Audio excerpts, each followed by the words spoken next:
رمضان آ رہا ہے، تیاری کرو. جیسے حج پر جانے سے پہلے معافیاں مانگتے ہو، رمضان سے پہلے بھی ایک دوسرے سے معافی مانگو، ایک دوسرے کو معاف کرو، ایک دوسرے کو درگزر کرو، خود جا کے معافی مانگ لو. اللہ آپ کا مقام اونچا کر دے گا، مرتبہ اونچا کر دے گا. آخری رات اللہ تعالیٰ فرماتے ہیں جاؤ، تمہارے رات کی قیام اور دن کے روزے کے بدلے تمہیں سب کو معاف کر دیا. مانگو. اور ایک رات اللہ نے شب قدر بنائی جو 1000 راتوں کے برابر کر دی. وہ آج آپ کی تو راتیں ہی بڑی چھوٹی ہیں، 5 راتیں جاگ لو، 3 گھنٹے دی بھی نہیں رات ہوں گی تو 5 راتیں جاگ لو، 21 23 25 27 29 ان میں سے ایک رات ضرور شب قدر ہوگی. ایک رات کا جاگنا 80 سال کی عبادت سے بڑھیا ہو جائے گا. صرف ایک رات کا جاگنا، ایک رات کا جاگنا. ایک شرط ہے، دل میں بغض نہ ہو، نفرت نہ ہو، حقارت نہ ہو. کسی مسلمان کو حقیر نہ جانو، بلکہ کسی انسان کو حقیر نہ جانو، تو آپ کی بندگی اللہ کی بارگاہ میں پہنچ کر آپ کے مقام کو اونچا کر دیں گی. تو عبادات میں ایک نماز ہے، پھر ایک روزہ ہے، پھر زکوٰۃ اور حج مالدار لوگوں کا فریضہ ہے، غریبوں کا نہیں ہے، متوسط طبقے کا نہیں ہے. تو عبادات کا جو نصاب ہے بڑا مختصر ہے. 5 نمازوں پہ کتنا وقت لگتا ہے؟ روزے سال کے بعد آتے ہیں، گنجائش ہے، بیمار ہو بعد میں رکھ لو، مریض ہو بعد میں رکھ لو. زکوٰۃ سارے سال میں کسی وقت دے دو، حج زندگی میں کب کسی وقت کر لو. یہ ایک چھوٹا سا نصاب ہے.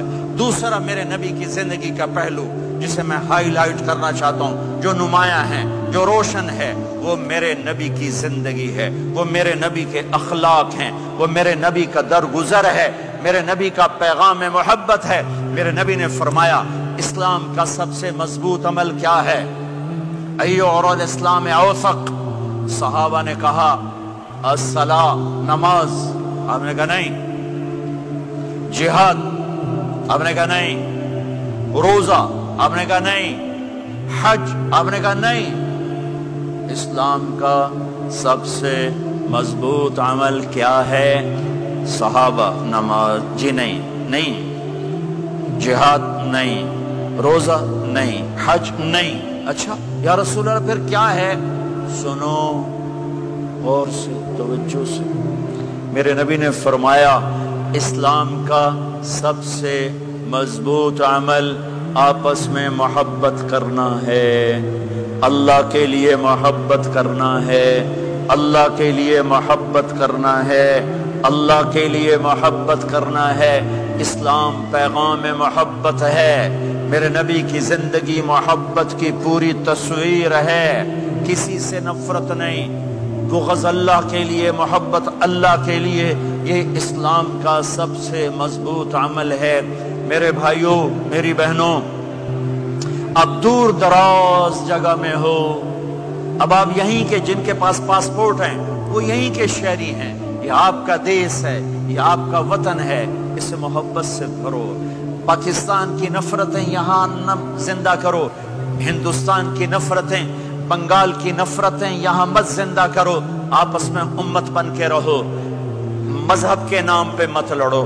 یورپ میں یہ آگ لگی ہوئی ہے. میں بہت عرصے کے بعد آیا ہوں، مجھے نہیں پتا کہ یہاں مذہبی نفرت ہے یا نہیں ہے، لیکن چونکہ یورپ میں بہت دفعہ جانا ہوتا ہے، ہر سال ہوتا ہے، وہاں یہ جھگڑے، نفرتیں، ہماری مسجد تمہاری مسجد، ان کے پیچھے نماز نہیں، ان کے پیچھے نماز نہیں، یہ تو مسلمان ہی نہیں، یہ تو گستاخ رسول ہیں، یہ وہابی ہیں، یہ کافر ہیں.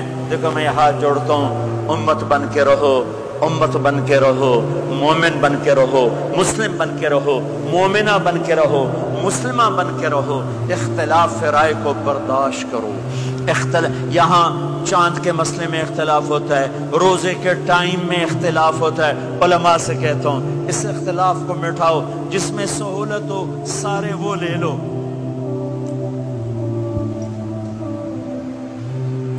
امت میں تفریق نہ پیدا کرو. یہ علماء کے سامنے ہاتھ جوڑتا ہوں. جس میں امت کو زیادہ سہولت ہو، ما خیر بین امرین الا اختار ایسرہما. 2 کام جب میرے نبی کے سامنے ہوتے تھے، جو مشکل ہوتا تھا چھوڑ دیتے تھے، جو آسان ہوتا تھا لے لیتے تھے.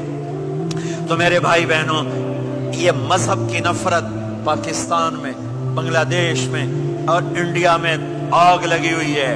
امت بن کے رہو، امت بن کے رہو. اگر آپ اور مسائل میں اختلاف ہے تو یہ ہماری محبت کو نہ ختم کرے، ہمارے تعلق کو نہ ختم کرے، ہماری نفرتیں نہ پیدا ہوں۔ اختلاف رہا شروع سے تھا، آج بھی ہے، آئندہ بھی رہے گا، لیکن اللہ کے واسطے، اللہ کے واسطے، اللہ کے واسطے اس کو محبت میں بدلو، اس سے محبت میں بدلو، اس سے محبت میں بدلو۔ اختلاف رائے کو برداشت کرو، مذہب کے نام کی نفرت کو ہوا نہ دو، ہوا نہ دو، اس کو ٹھنڈا کرو، اس پر پانی ڈالو، اسے بھڑکاؤ نہیں، اس پر پانی ڈالو۔ میرے نبی نے عبداللہ بن ابی سے نباہ کر کے دکھا دیا، جو منافقوں کا سردار، باقی منافقوں کا تو کسی کو پتہ نہیں تھا سوائے میرے نبی کے، عبداللہ بن ابی کا منافق ہونا سب کو معلوم تھا، یہ منافق ہے، اور آپ کے پیچھے نمازیں پڑھتا رہا۔ آپ نے اس کے اپنے ساتھ رکھا۔ ایک دن آپ پانی پی رہے تھے، عبداللہ بن ابی کے بیٹے عبداللہ پکے صحابی تھے، کہنے لگے یا رسول اللہ تھوڑا پانی تو بچا دیں۔ آپ نے کہا